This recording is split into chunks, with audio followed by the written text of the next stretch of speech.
এখান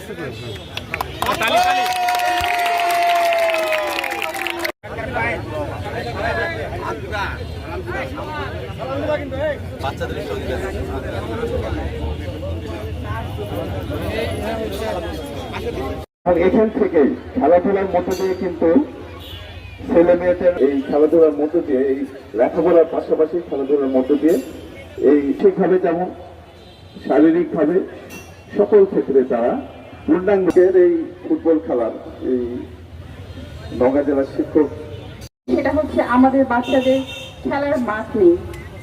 আমাদের বাচ্চারা ফুটবল খেলে এবং বন্যাঢ্য আয়োজনের মধ্য দিয়ে কিন্তু শুরু হচ্ছে আজকের আমাদের উদ্বোধনী ম্যাচ।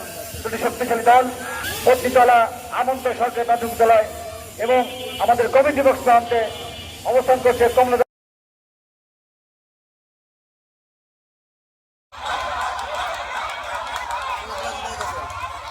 আপনারা আমাদের